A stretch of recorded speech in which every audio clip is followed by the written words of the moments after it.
Hallelujah, welcome back. Hallelujah. കർത്താവ് ഈ ദിവസങ്ങളിൽ എന്നോട് ഇടപെട്ടിട്ടുള്ള ഒന്ന് രണ്ട് കാര്യങ്ങൾ നിങ്ങളുമായിട്ട് ഷെയർ ചെയ്യാമെന്ന് ഓർത്തിട്ടാണ് ഇന്ന് ഈ വീഡിയോ ചെയ്യുന്നത്. കർത്താവ് ഈ ദിവസങ്ങളിലെല്ലാം വചനങ്ങളിലൂടെ നമ്മളോട് ഇടപെടുന്നു. ചില കാര്യങ്ങൾ ദേവദാസന്മാരിലൂടെ പ്രവചന ശബ്ദങ്ങളായി നമ്മൾ കേൾക്കുന്നു, ഇല്ലെങ്കിൽ സ്വപ്നത്തിലൂടെ, അല്ലെങ്കിൽ ദർശനങ്ങളിലൂടെ, അല്ലെങ്കിൽ ദൈവം നമ്മുടെ അകത്ത് തന്നെ നമ്മളോട് സംസാരിക്കുന്നു. ഇങ്ങനെയൊക്കെ ആണല്ലോ ദൈവശബ്ദമാണെന്ന് നമ്മൾ റിയലൈസ് ചെയ്യുകയും നമ്മൾ ആ വചനം കേട്ട് ഇത് എന്നോടുള്ളതാണ് എന്ന് തിരിച്ചറിഞ്ഞ് നമ്മൾ അപ്രകാരം മൂവ് ചെയ്യുകയും ചെയ്യുന്നത് അങ്ങനെയാണ് നോർമലി. ഈ ദിവസങ്ങളെല്ലാം ദൈവം എന്നോട് ഇടപെട്ടിട്ടുള്ള കാര്യങ്ങളാണ് ഞാൻ നിങ്ങളോട് സംസാരിക്കാനായിട്ട് പോകുന്നത്. യേശുവിനെ പോലെ ആകുവാൻ, യേശു ഈ ഭൂമിയിൽ 33 വർഷം ജീവിച്ചപ്പോൾ യേശു എങ്ങനെയായിരുന്നോ വ്യക്തിപരമായി ഓരോരോ യേശുവിൻ്റെ ക്യാരക്ടർ നമ്മൾ നോക്കുകയാണെങ്കിൽ യേശു എങ്ങനെയായിരുന്നോ ഈ ഭൂമിയിലായിരുന്നത് അതേപോലെ ഒന്ന് ആകുവാനായിട്ട് നമുക്ക് എന്തെല്ലാം ചിന്തിക്കേണ്ടതുണ്ട് എന്നുള്ളതാണ് ഇന്ന് ഞാൻ സംസാരിക്കാനായിട്ട് പോകുന്നത്. യേശുവിൻ്റെ ഒരുപാട് സവിശേഷതകൾ നമ്മൾക്ക് കാണാനായിട്ട് സാധിക്കും. യേശു ദൈവത്തിനെ പോലെ തന്നെ സകലത്തിലും അധികാരവും സകലവും ചെയ്യുവാൻ, താൻ മൂലവും സകലവും സൃഷ്ടിക്കപ്പെട്ടു എന്ന് പറയുമ്പോൾ തന്നെ ഈ ഭൂമിയെ അവൻ സൃഷ്ടിക്കുമ്പോൾ തന്നെ അവനറിയാം അവൻ സൃഷ്ടിച്ചത് എന്താണ്, എങ്ങനെയുള്ളതാണ്, എന്താണ്, എവിടെയുള്ളതാണ്. നമ്മൾ അവൻ്റെ സൃഷ്ടികളാകുമ്പോൾ നമ്മളെ പറ്റിയും അവനറിയാം. നമ്മളെ അകത്തും പുറത്തും നമ്മൾ എന്താണെന്ന്, അവൻ്റെ സൃഷ്ടികളാണ് നമ്മളായിട്ടുള്ള ഓരോരുത്തരും. പക്ഷെ നമ്മളെ പറ്റിയും അവനറിയാം. അതേപോലെ യേശു ഈ ഭൂമിയിലായിരുന്നപ്പോൾ, മനുഷ്യനായി ജീവിച്ചപ്പോൾ യേശുവിൻ്റെ ക്യാരക്ടർ എങ്ങനെയായിരുന്നു എന്നുള്ളത് നമുക്കൊന്ന് ചിന്തിക്കാം. യേശുവിൻ്റെ ഒരുപാട് പാപമൊഴികെ എല്ലാം മനുഷ്യനെ പോലെ ആയിരുന്നു എന്ന് തിരുവചനത്തിൽ നമ്മളെപ്പോലെ തന്നെയായിരുന്നു. പാപത്തിൽ ഒഴികെ ബാക്കി എല്ലാ വേദനയിലൂടെയും പരീക്ഷകളിലൂടെയും യേശു കടന്നു പോയിട്ടുണ്ട്. അപ്പോൾ നമ്മൾ ചിന്തിക്കാൻ പോകുന്നത് ഈ പരീക്ഷകളിലും അവൻ്റെ ജീവിതത്തിലും അവൻ മുറുകെ പിടിച്ചിട്ടുള്ള കുറേ തത്വങ്ങളുണ്ട്, മുറുകെ പിടിച്ചിട്ടുള്ള ചില സ്വഭാവ സവിശേഷതകളുണ്ട്. അതേപോലെ നമ്മളായിക്കഴിഞ്ഞാൽ നമ്മൾ രക്ഷപ്പെട്ടു. അതിനുവേണ്ടി നമുക്ക് എന്തൊക്കെ ചെയ്യാം, അതാണ് നമ്മളിന്ന് ചിന്തിക്കാനായിട്ട് പോകുന്നത്. യേശുവിൻ്റെ ക്യാരക്ടർ പറയുകയാണെങ്കിൽ അവനെപ്പറ്റി ആദ്യം നമ്മൾ ചിന്തിക്കുമ്പോൾ, യേശുവേ എന്ന് നമ്മൾ വിളിക്കുമ്പോൾ കമ്പാഷനേറ്റ് ആയിട്ടുള്ളൊരു ദൈവത്തെയാണ് നമ്മൾക്ക്, അല്ലെങ്കിൽ ഒരു ദൈവപുത്രനെയാണ് നമ്മൾ തിരിച്ചറിയുന്നത്, അല്ലേ? ഒരു വ്യക്തിയുടെ വേദന കാണുമ്പോൾ അവനും അവരോടുകൂടെ കണ്ണുനീർ വാർത്തു എന്നുള്ളത് നമ്മൾ വചനത്തിൽ നിന്ന് വായിക്കുന്നുണ്ട്. ഒരു കുരുടനായ വ്യക്തിയെ കാണുമ്പോൾ അവൻ്റെ അവസ്ഥകൾ അറിഞ്ഞ് അവനോടുകൂടെ ഒരു മനസ്സലിവും ഒരു ദയയും അനുകമ്പയും തോന്നുന്നൊരു ഹൃദയത്തിൻ്റെ ഉടമയായിരുന്നു യേശു. അതേപോലുള്ളൊരു ഹൃദയം നമ്മൾക്ക് ഓരോരുത്തർക്കും ലഭിക്കുവാനായി നമുക്ക് പ്രാർത്ഥിക്കാം. പല വചനങ്ങളിലും നമ്മളത് കാണുന്നുണ്ട്. യേശുവിൻ്റെ കമ്പാഷനേറ്റ് ആയിട്ടുള്ള ഹാർട്ട് എല്ലായിടങ്ങളിലും കണ്ണു കാണാത്ത കുരുടനായിട്ടുള്ളൊരു വ്യക്തിയെ കാണുമ്പോൾ അവന് കരുണ തോന്നി എന്നുള്ളതാണ്. ലാസർ മരിച്ചപ്പോൾ സഹോദരിമാരോടുകൂടെ അവൻ കണ്ണുനീർ വാർത്തു. അവരുടെ സങ്കടങ്ങളിൽ അവൻ കൂടെ നിന്നു. അവൻ്റെ ഉള്ളിൽ, അവൻ്റെ ഹൃദയത്തിൽ അപ്പോൾ വ്യാപരിക്കുന്നത് അനുകമ്പയാണ്, മനസ്സലിവാണ്, കമ്പാഷനേറ്റ് ആയിട്ടുള്ളൊരു ഹാർട്ട് ആണ്. അതൊരു വലിയ സവിശേഷതയാണ് യേശുവിൻ്റെ. അത് നമ്മൾക്ക് ഓരോരുത്തർക്കും ലഭിക്കുവാനായിട്ട് നമുക്ക് പ്രാർത്ഥിക്കാം. ഹല്ലേലൂയ. അതിൻ്റെ വചനഭാഗമാണ് ലൂക്കോസിൻ്റെ സുവിശേഷം 7-ാം അധ്യായം 36 മുതൽ 50 വരെയുള്ള വചനങ്ങളിൽ ഒരു ഉദാഹരണം മാത്രമാണ്. നിങ്ങൾ ബൈബിൾ എടുത്ത് വായിച്ചു നോക്കിയാൽ നിങ്ങൾക്കത് മനസ്സിലാക്കാനായിട്ട് സാധിക്കുന്നതാണ്. അടുത്ത യേശുവിൻ്റെ വലിയൊരു സവിശേഷതയായിട്ട് നമുക്ക് കണക്കാക്കാൻ സാധിക്കുന്നതാണ് ദൈവത്തോടുള്ള അനുസരണവും ദൈവത്തോടുള്ള വിശ്വസ്തതയും. ദൈവം അവനെ ഭൂമിയിലേക്ക് അയക്കുമ്പോൾ പല പുരോഹിതന്മാരെയും പ്രവാചകന്മാരെയും രാജാക്കന്മാരെയും തൻ്റെ സൃഷ്ടിപ്പിനെ രക്ഷിക്കുവാനായി അവൻ ഭൂമിയിലേക്ക് പല യുഗങ്ങളായി അയച്ചിട്ടും ഇതിലൊന്നിലും ഫലം കാണുകയും ഇതിലൊന്നിലും 100% റിസൾട്ടും കാണാതിരുന്നപ്പോൾ സ്വന്തം പുത്രനെ, ഏകജാതനായ പുത്രനെ ലോകത്തിലേക്ക്, ഈ ഭൂമിയിലേക്ക് അയക്കുവാൻ തക്കവണ്ണം നമ്മളെ സ്നേഹിച്ച ദൈവത്തോടുള്ള വിശ്വസ്തതയും ദൈവത്തോടുള്ള അനുസരണവും യേശു മുഴുകാലവും ഈ ഭൂമിയിലായിരുന്നപ്പോൾ മുഴുകാലവും അവനത് മുറുകെ പിടിച്ചിരുന്നു എന്നുള്ളതാണ്. പല പ്രശ്നങ്ങൾക്കും ഇന്നും ഈ കാലഘട്ടത്തിൽ 2025 നവംബറിൽ ഞാനിത് സംസാരിക്കുമ്പോഴും പല സ്ഥലങ്ങളിലും അനുസരണക്കേടിൻ്റെ പ്രശ്നങ്ങൾ നമ്മൾ പലയിടങ്ങളിൽ നമ്മൾ കാണുന്നുണ്ട്. നമ്മളുടെ മുകളിലാക്കി വെച്ചിരിക്കുന്നത് പാരൻസിനെ, അല്ലെങ്കിൽ ഒരു സിസ്റ്റമുണ്ട്, ആ സിസ്റ്റത്തിനെ അനുസരിക്കാത്തത്, അവരുടെ കൽപ്പനകളെ പ്രമാണിക്കാത്തത്, ഇതിൻ്റെ എല്ലാം ഇഷ്യൂ ആണ്. പരിണിത ഫലങ്ങളാണ് പല ഇഷ്യൂ ആയിട്ടും പല പാപങ്ങളായിട്ടും പല കുറ്റങ്ങളായിട്ടും പിന്നീട് മാറുന്നത്.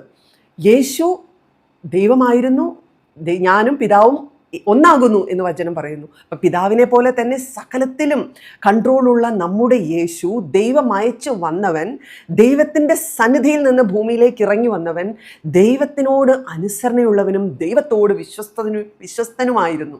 അതേപോലെ ഒരു ക്യാരക്ടർ ദൈവം നമുക്ക് ഓരോരുത്തർക്കും തരട്ടെ. നമ്മുടെ മുകളിലാക്കി വെച്ചിരിക്കുന്നത്, കുടുംബത്തിലാണെങ്കിൽ ഹസ്ബൻഡ്, അല്ലെങ്കിൽ കുഞ്ഞുങ്ങളായിരിക്കുകയാണെങ്കിൽ പാരൻസ്, ജോലി സ്ഥലങ്ങളിലാണെങ്കിൽ നമ്മുടെ മുകളിലാക്കി വെച്ചിരിക്കുന്നവർ, എല്ലായിടങ്ങളിലും നമ്മളൊരു സിസ്റ്റത്തിനകത്താണ്. ആ സിസ്റ്റത്തെ അനുസരിക്കുകയും ഏത് സിസ്റ്റത്തിൽ ഏത് പൊസിഷനിൽ നിങ്ങൾ ആക്കി വെച്ചിരിക്കുന്നു അതിൽ വിശ്വസ്തരുമാകുവാൻ ദൈവം നമ്മളെ ഓരോരുത്തരെയും സഹായിക്കട്ടെ എന്ന് പ്രാർത്ഥിക്കുകയാണ്. ലൂക്കോസിന്റെ സുവിശേഷം 22-ാം അധ്യായം 42-ാമത്തെ വചനം വായിച്ചാൽ മതി. നിങ്ങൾ ബൈബിൾ എടുത്ത് വായിക്കുക. പിതാവിനോട് അനുസരണയുള്ളവനും പിതാവിനോട് വിശ്വസ്തനുമായി ജീവിക്കുവാൻ നമ്മൾക്കും സാധിക്കട്ടെ. അതേ മാതൃക പിൻപറ്റി യേശുവിനോട് വിശ്വസ്തനും വിശ്വസ്തതയുമായി നിൽക്കുവാനും അനുസരണമുള്ളവരായി നിൽക്കുവാനും നമ്മൾക്ക് ഓരോരുത്തരെയും ദൈവം സഹായിക്കട്ടെ എന്ന് ഞാനിപ്പോൾ പ്രാർത്ഥിക്കുകയാണ്. യേശുവിൻ്റെ ക്ഷമിക്കുവാനുള്ള കഴിവ് നമ്മൾക്ക് പലപ്പോഴും ഇല്ലാതാകുന്നതും, നമ്മൾ പലപ്പോഴും പാപത്തിലേക്ക് വീഴുന്നതും, നമ്മൾ പലപ്പോഴും നിരാശയിലേക്ക് വീഴുന്നതും, അസ്വസ്ഥരാകുന്നതും ക്ഷമിക്കാൻ കഴിയാത്തത് കൊണ്ടല്ലേ? നമ്മുടെ സാഹചര്യം മുഴുവനും നമ്മൾ നോക്കുമ്പോൾ നമ്മളോട് തെറ്റിയതൊരു വ്യക്തി, നമ്മുടെ ഭാഗത്ത് ഒരു തെറ്റും കാണില്ല, നമ്മൾ ഫെയർ ആയിരിക്കും, നമ്മൾ നീതിയോടെ നിൽക്കുന്നവരായിരിക്കും, എങ്കിലും അവർ നമ്മളോട് ദ്രോഹം ചെയ്യുമ്പോഴും നമുക്ക് ആ വ്യക്തിയോട് ക്ഷമിക്കാൻ, ദീർഘമായി ക്ഷമിക്കാൻ ഒരു കഴിവ് നമുക്ക് ഓരോരുത്തർക്കും പലപ്പോഴായി 70 വട്ടം എന്ന് പറഞ്ഞാലും ഏത് സമയത്തും ക്ഷമിച്ചു കൊടുക്കുവാനുള്ളൊരു ഹൃദയം നമ്മൾ ഈ കാലഘട്ടങ്ങളിൽ പ്രാർത്ഥിക്കേണ്ടുന്ന ഒരു വിഷയമാണ്. വണ്ടി ഓടിച്ചു പോകുമ്പോൾ, ഒരു കോൺസ്റ്റിറ്റ്യൂഷൻ്റെ അകത്തായിരിക്കുമ്പോൾ, ഒരു കുടുംബത്തിലായിക്കൊള്ളട്ടെ, ഇതെല്ലാം പരസ്പരം ക്ഷമിക്കുവാനും പൊറുക്കുവാനും ദീർഘമായി ക്ഷമിക്കുവാനും നമ്മൾക്ക് ഓരോരുത്തർക്കും ദൈവം കൃപ തരട്ടെ എന്ന് ഞാനിപ്പോൾ പ്രാർത്ഥിക്കുകയാണ്. യേശു ദൈവമായിരുന്നു, യേശു ദൈവം തന്നെയായിരുന്നു.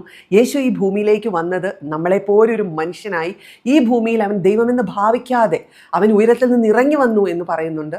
ആ നിലവാരത്തിൽ പോലും നമ്മുടെ പാപങ്ങൾ, ഏറ്റവും കൂടുതൽ പാപം ചെയ്ത വ്യക്തികളോട് പോലും യേശു ക്ഷമിക്കുകയാണ്.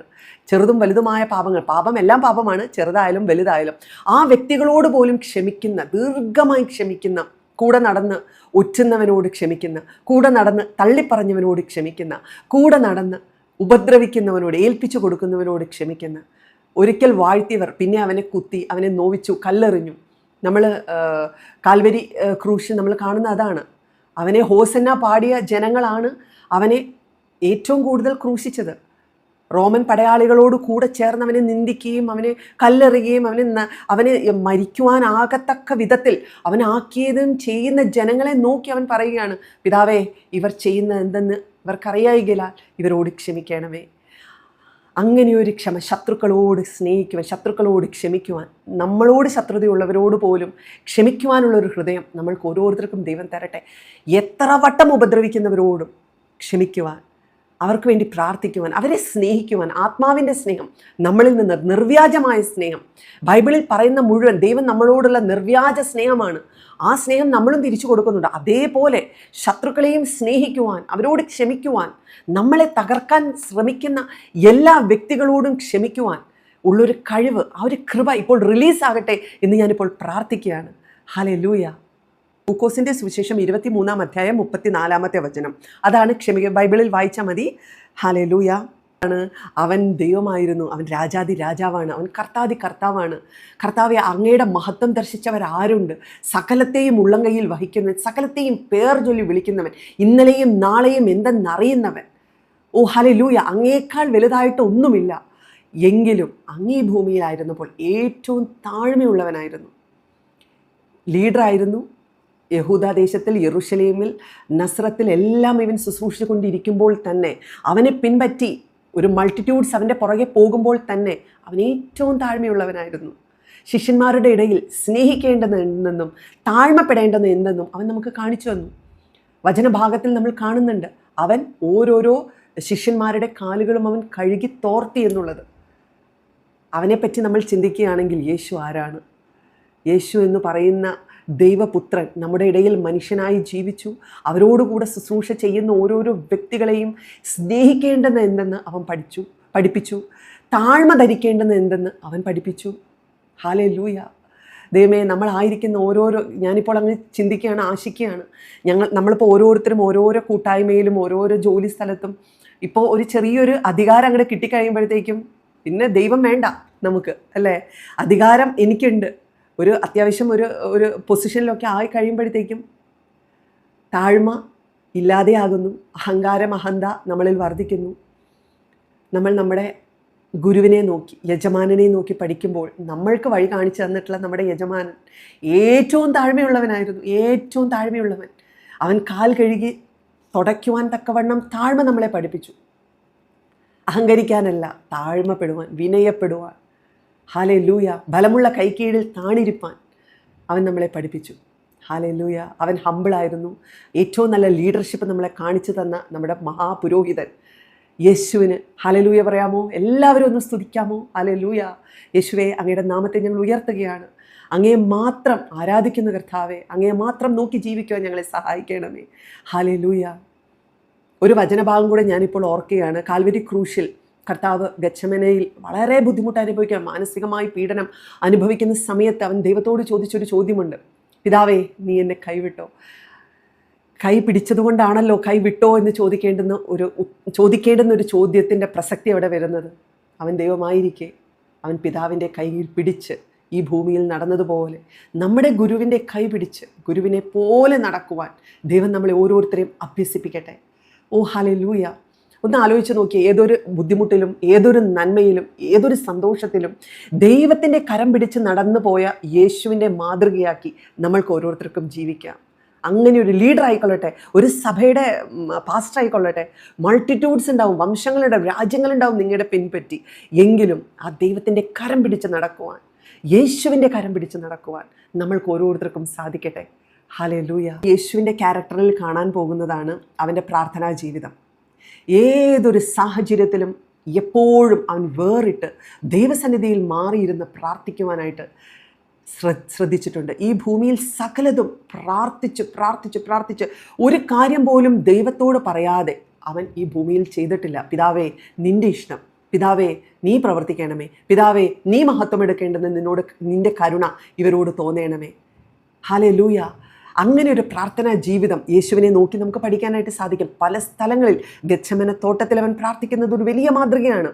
ഓരോരോ സമയത്തും പുരുഷാരത്തെ മാറ്റി നിർത്തി അവൻ മലമുകളിൽ കയറി കർത്താവ് രാത്രിയുടെ യാമങ്ങളിൽ കണ്ണുനീർ തൂകി പ്രാർത്ഥിച്ചത് പല സാഹചര്യങ്ങളിലും നമുക്ക് വായിക്കാനായിട്ട് സാധിക്കും. അതേപോലുള്ളൊരു പ്രാർത്ഥനാ ജീവിതം നമ്മൾക്ക് ഓരോരുത്തർക്കും ഉണ്ടാകട്ടെ.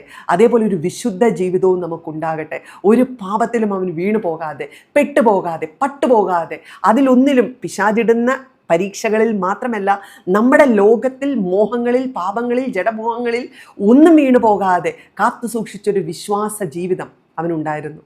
പരിശുദ്ധ ജീവിതം, പ്രാർത്ഥനാ ജീവിതം, ഇതും ക്രിസ്തുവിൽ നിന്ന് നമ്മൾ ഒപ്പിയെടുക്കേണ്ടുന്ന ഒരു സ്വഭാവ വിശേഷത തന്നെയാണ്.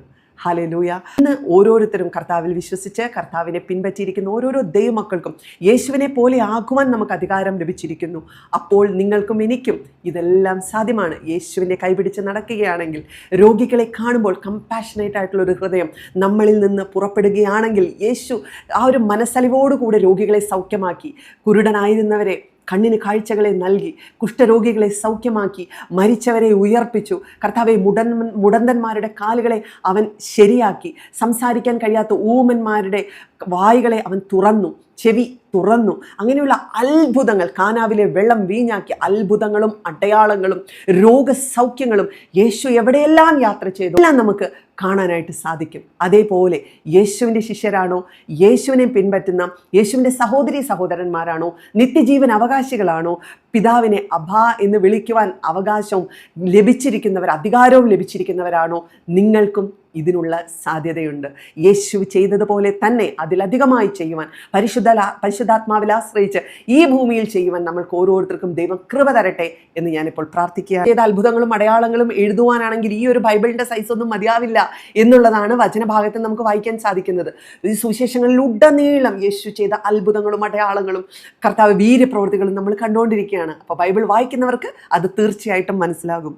യേശു പഠിപ്പിച്ചതും യേശു പഠിപ്പിക്കുന്നതും യേശു അറിഞ്ഞതും യേശു അത് പ്രാവർത്തികമായിട്ട് പ്രവർത്തിക്കുന്നവനായിരുന്നു. ഹല്ലേലൂയ. വചനക്കോസിൻ്റെ സുവിശേഷം 12-ാം അധ്യായം 30-31 വചനങ്ങൾ. അതിൻ്റെ യഹോവയായ ദൈവത്തെ പൂർണ്ണ മനസ്സോടും പൂർണ്ണ ആത്മാവോടും പൂർണ്ണ സ്നേഹത്തോടും പൂർണ്ണ ശക്തിയോടും കൂടെ സ്നേഹിക്കണം എന്നുള്ളതാണ്. ഹല്ലേലൂയ. അതിന് തൊട്ട് താഴെ പറയുന്നതാണ്, നീ നിൻ്റെ കൂട്ടുകാരനെ നിന്നെ പോലെ തന്നെ സ്നേഹിക്കണമെന്നും. ഈ 2 കൽപ്പനകളിൽ എല്ലാം പെടുകയാണ്. ഹല്ലേലൂയ. കൂട്ടുകാരനെ സ്നേഹിക്കുക, ദൈവത്തെ സ്നേഹിക്കുക. ദൈവത്തെ സ്നേഹിക്കുന്നതിനോട് കൂടെ തന്നെ കൂട്ടുകാരനെയും സ്നേഹിച്ചാൽ ഈ ഭൂമിയിലെ പ്രശ്നങ്ങൾ പലതും തീർന്നു. ഹല്ലേലൂയ. അങ്ങനെ ഒരു ഹൃദയം ദൈവം നമുക്ക് തരട്ടെ. ദൈവം യേശു ഈ ഭൂമിയിലായിരുന്നപ്പോൾ എല്ലാവരോടും സ്നേഹിച്ച സ്നേഹം, അവൻ്റെ അഡ്വൈസ് എന്തായിരുന്നു, അവനത് പ്രാവർത്തികമാക്കി.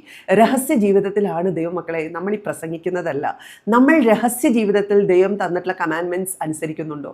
രഹസ്യ ജീവിതത്തിൽ നമ്മൾ ഈ പറയുന്ന വചനം, നമ്മൾക്ക് വേണ്ടി ബിബ്ലിക്കലി തന്നിട്ടുള്ള വചനമെല്ലാം നമ്മൾ പ്രാവർത്തികമാക്കുന്നുണ്ടോ? അതിലാണ് വിഷയം.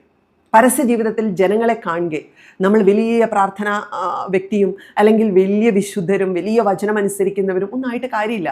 രഹസ്യ ജീവിതത്തിൽ ദൈവം നമ്മളെ വിലയിരുത്തുമ്പോൾ ഈ കമാൻഡ്മെൻറ്റ്സും ഈ വിശ്വസ്തതയും ഈ നീതിയും ഈ അനുസരണവും നമ്മൾ പാലിക്കുന്നുണ്ടോ എന്നുള്ളതാണ് വിഷയം.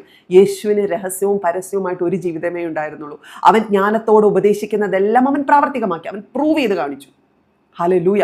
അങ്ങനെ ഒരു ജീവിതം നിനക്കും എനിക്കും ഉണ്ടാകട്ടെ എന്നുള്ളതാണ് ഈ വചനത്തിൽ നിന്ന് നമുക്ക് മനസ്സിലാക്കാൻ സാധിക്കുന്നത്. യേശുവിൻ്റെ ധൈര്യമാണ്. ഹല്ലേലൂയ. അവനെ കൊല്ലുവാൻ ആൾക്കാർ കൂട്ടം കൂടി നടുക്കിലൂടെയും യേശു നടക്കും. ഹല്ലേലൂയ. അവൻ്റെ ആരാധനാലയത്തിൽ, യെരുശലേമിലൂടെ കടന്നു വന്നപ്പോൾ അവൻ്റെ ആരാധനാലയത്തിൽ വിൽക്കുന്നവരെയും വാങ്ങുന്നവരെയും കണ്ടപ്പോൾ അവൻ എല്ലാത്തിനെയും തച്ചുടച്ച് അവനെ അടിക്കുന്നൊരു സീൻ. അവൻ്റെ ധൈര്യം, അസമാനമായ ധൈര്യം, വചനത്തിനെതിരായി നിലനിൽക്കുമ്പോൾ, ഈ എന്താണോ ദൈവം പറഞ്ഞിട്ടുള്ള പഠിപ്പിക്കലിനെതിരായി നിൽക്കുമ്പോൾ അതിന് എഗെയിൻസ്റ്റായിട്ട് നിൽക്കുവാനുള്ള ഒരു ധൈര്യം, പരിശുദ്ധാത്മാവിൻ്റെ ധൈര്യം ഓരോരോ വ്യക്തികൾക്കും ഈ ദിവസങ്ങളിൽ ഉണ്ടാകട്ടെ എന്ന് പ്രാർത്ഥിക്കുകയാണ്. സത്യവും തെറ്റും തിരിച്ചറിയുവാൻ, അതിനെ എതിർത്ത് നിൽക്കുവാനുള്ളൊരു ധൈര്യം നമ്മൾക്ക് ഈ കാലഘട്ടങ്ങളിൽ വളരെ അത്യാവശ്യമാണ്. അത് പ്രാർത്ഥിക്കുക. പരിശുദ്ധാത്മാവിനാൽ അത് നമുക്ക് പ്രാപ്യമാണ്. പരിശുദ്ധാത്മാവ് വരുമ്പോഴാണ് നമുക്ക് ധൈര്യം വരുന്നത്. പരിശുദ്ധാത്മാവ് വരുമ്പോൾ നമ്മളിൽ നിന്ന് നമ്മുടെ ലജ്ജ നീങ്ങിപ്പോകുന്നു, നമ്മളെ നാണക്കേട് നീങ്ങിപ്പോകുന്നു. സ്നേഹത്തിൻ്റെയും ധൈര്യത്തിൻ്റെയും ആത്മാവിനെ ദൈവം നമ്മളിലേക്ക് പകരട്ടെ എന്ന് ഞാനിപ്പോൾ പ്രാർത്ഥിക്കുകയാണ്. ഹല്ലേലൂയ. ഈ വചനഭാഗം കാണാനായിട്ട് സാധിക്കുന്നത് മാത്യു സുവിശേഷം 21:12-13 വചനങ്ങളിൽ. അതേപോലെ നിനക്കും എനിക്കും വേണ്ടി നമ്മൾ സുഖമായി ജീവിക്കുവാനായി ഈ ഭൂമിയിൽ വരുന്ന കാലഘട്ടങ്ങളിൽ നിത്യജീവൻ അവകാശികളാകുവാൻ, രാജാവിനോട് കൂടെ വാഴുവാൻ, അബാ പിതാവേ എന്ന് വിളിക്കുന്ന മകൻ്റെയും മകളുടെയും അവകാശം ലഭിക്കുവാൻ, ഞാനും നിങ്ങളും രോഗമില്ലാതെ ജീവിക്കുവാൻ, ഞാനും നിങ്ങളും ദരിദ്രരല്ലാതെ സമ്പന്നരായി ജീവിക്കുവാൻ, ഞാനും നിങ്ങളും പൂർണ്ണതയിൽ ജീവിക്കുവാൻ അവൻ ദരിദ്രനായി, അവനുമായി നിങ്ങൾക്കും എനിക്കും വേണ്ടി അവൻ കാൽവരി ക്രൂശിൽ, അവൻ എനിക്കും പകരം നിങ്ങൾക്കും പകരമായി കാൽവരി ക്രൂശിൽ അവൻ മരണത്തിനായി അവനെ തന്നെ ഏൽപ്പിച്ചു കൊടുത്തു. ഹല്ലേലൂയ.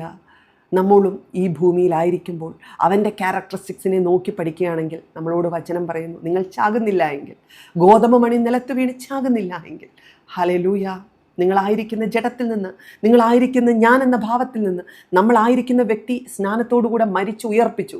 ആ വ്യക്തി മരിച്ചു. ഇന്ന് ഞാൻ ജീവിക്കുന്നത് ഉയർത്തെഴുന്നേറ്റ ക്രിസ്തുവിനോട് കൂടെ ഒരു പുതിയ സൃഷ്ടിയായി നമ്മൾ മാറുന്നില്ല എങ്കിൽ, ഹല്ലേലൂയ, എൻ്റെയോ നിങ്ങളുടെയോ ഇഷ്ടമോ എൻ്റെയോ നിങ്ങളുടെയോ മോഹങ്ങളോ തീർക്കുവാനല്ല ദൈവമക്കളെ, വിളിച്ചു വേർതിരിച്ച ദൈവത്തിൻ്റെ ഇഷ്ടം ഈ ഭൂമിയിൽ ചെയ്യുവാൻ തക്കവണ്ണം, ഹല്ലേലൂയ, കർത്താവ് നിങ്ങളെ ഓരോരുത്തരെയും സഹായിക്കട്ടെ. യേശുവിനെ നോക്കി കാലഘട്ടങ്ങളിൽ നമുക്ക് പഠിക്കാം. കർത്താവിൻ്റെ വരവ് ഏറ്റവും അടുത്തിരിക്കുമ്പോൾ കർത്താവിനെ പോലെ അനുരൂപരായി, കർത്താവിനെ പോലെ ആയിത്തീരുവാൻ, യേശുവിൻ്റെ പിൻപറ്റി നടക്കുന്ന ഒരു കൂട്ടമായി നിങ്ങൾക്ക് മാറുവാൻ ആഗ്രഹമുണ്ടെങ്കിൽ ഈ പറയുന്ന ക്യാരക്ടറിസ്റ്റിക്സുകളെല്ലാം നമുക്ക് നമ്മുടെ ജീവിതത്തിലേക്കും പകർത്താം. നമുക്ക് അവനെ പോലെ ആകുവാം, നമുക്ക് അവനെ മാതൃകയാക്കാം. അവൻ മാത്രമാണ് യോഗ്യൻ. അവൻ മാത്രമാണ് നമ്മുടെ മുൻഭാഗം ഒരു ഒന്നിനും കുറവില്ലാതെ ഊനമില്ലാതെ നിൽക്കുന്ന ഒരു കുഞ്ഞാട് എന്ന് പറയാനായിട്ട്. അവനാണ് നമ്മൾക്ക് മുമ്പായിട്ട് നടന്നത് മഹാപുരോഹിതൻ. അവനെ പിൻപറ്റാം. ഗുരുവിനെ പോലെയാകുന്നത് ശിഷ്യന് നല്ലത്. ഹല്ലേലൂയ. നമ്മുടെ ഗുരുവിനെ നോക്കി നമുക്ക് പഠിക്കാം, ഗുരുവിനെ പോലെ ആകുവാൻ നമുക്ക് ശ്രമിക്കാം. പ്രാർത്ഥനയും വിശ്വസ്തതയും അനുസരണവും ആ ധൈര്യവും കർത്താവിൻ്റെ മനസ്സലിവും കർത്താവെ താഴ്മയും ക്ഷമിക്കുവാനുള്ള കഴിവും ഇതെല്ലാം ഞങ്ങളിലേക്കൊന്ന് ഒഴുക്കണമെന്ന് പ്രാർത്ഥിച്ചേ. നിങ്ങളിത് കണ്ടുകൊണ്ടിരിക്കുന്ന ഓരോരോ വ്യക്തികളും ഹൃദയം നുറുങ്ങി ദൈവസന്നിധിയിലിരുന്നൊന്ന് പ്രാർത്ഥിക്കുവാനായിട്ട് തുടങ്ങിയാലും, ഹല്ലേലൂയ, ഞങ്ങളിന്ന് കേട്ട വചനം പോലെ കർത്താവേ ഞങ്ങളെ ഒന്ന് വിശുദ്ധീകരിക്കണമേ അപ്പ, ഞങ്ങളെ ഒന്ന് വിശ്വസ്തരാക്കണമേ അപ്പ, ഞങ്ങളെ താഴ്മ പഠിപ്പിക്കണമേ കർത്താവേ. അങ്ങ് ഈ ഭൂമിയിൽ ഇരുന്നപ്പോൾ കർത്താവേ അങ്ങ് ദൈവത്തിന് എത്രത്തോളം വിശ്വസ്തനായി നിന്നുവോ അതേപോലെ ഈ യേശുവേ അങ്ങയോടെ വിശ്വസ്തരായി നിൽക്കുവാൻ, കർത്താവേ വിധേയപ്പെട്ട് നിൽക്കുവാൻ, താഴ്മപ്പെട്ട് നിൽക്കുവാൻ, അങ്ങയെ നോക്കി പഠിക്കുവാൻ കർത്താവെ ഞങ്ങളെ സഹായിക്കണമേ. പ്രാർത്ഥനാ ജീവിതവും വിശുദ്ധ ജീവിതവും കർത്താവെ അങ്ങയെ പിൻപറ്റുന്ന മക്കളിലേക്ക് അത് ഒഴുകട്ടെ എന്ന് പ്രാർത്ഥിക്കുന്നു. കർത്താവെ അങ്ങയുടെ യാഗത്തിൻ്റെ പരിണിത ഫലമായി അങ്ങയുടെ മക്കളോട് അങ്ങേക്ക് കരുണ തോന്നണമേ എന്ന് പ്രാർത്ഥിക്കുന്നു. ഞങ്ങളെ ഓരോരുത്തരെയും ശക്തീകരിക്കണമേ എന്ന് പ്രാർത്ഥിക്കുന്നു. ഇത് കണ്ടുകൊണ്ടിരിക്കുന്ന ഓരോരോ വ്യക്തികളുടെയും ജീവിതം മാറട്ടെ കർത്താവേ. അവർ യേശുവിനെ പോലെയായി തീരട്ടെ. ഹല്ലേലൂയ. ഓരോരോ വ്യക്തികളെയും കാണുമ്പോൾ യേശുവിനെ കാണുന്നവരെ പോലെ അവർ രൂപാന്തരപ്പെട്ടെ, രൂപത്തിലും ഭാവത്തിലും പ്രവൃത്തിയിലും ഒരു വലിയ മാറ്റം ഓരോരോ വ്യക്തികൾക്കും ഉണ്ടാകട്ടെ എന്ന് പ്രാർത്ഥിക്കുന്നു. യേശുവേ, ഹല്ലേലൂയ, ഹല്ലേലൂയ. കർത്താവെ, അങ്ങയുടെ അമിത കൃപയിൽ ഞങ്ങൾ ആശ്രയിക്കുന്നു കർത്താവെ. പരിശുദ്ധാത്മാവിൽ ഞങ്ങൾ ആശ്രയിക്കുന്നു കർത്താവെ. ഞങ്ങൾക്ക് സ്വതമേ ഒന്നും ചെയ്യുവാൻ സാധ്യമല്ലല്ലോ. ദൈവമേ, അങ്ങാണ് ഞങ്ങളെ ശക്തീകരിക്കുന്നത്, അങ്ങാണ് ഞങ്ങളെ ബലപ്പെടുത്തുന്നത്, അങ്ങാണ് ഞങ്ങളെ വഴി നടത്തുന്നത്. ഹല്ലേലൂയ. കർത്താവേ, അങ്ങേപോലെ ആകുവാനുള്ള, അങ്ങേപോലെ ജീവിക്കുവാനുള്ള, അങ്ങയോട് കൂടെ ജീവിക്കുവാനുള്ള കൃപ ഞങ്ങൾ ചോദിക്കുകയാണ്. അതിനുള്ള സഹായത്തെ പരിശുദ്ധാത്മാവിൽ ഞങ്ങൾ ചോദിക്കുന്നു. ഞങ്ങളെ ഗൈഡ് ചെയ്യണമേ അപ്പ. ഓ ഹല്ലേലൂയ.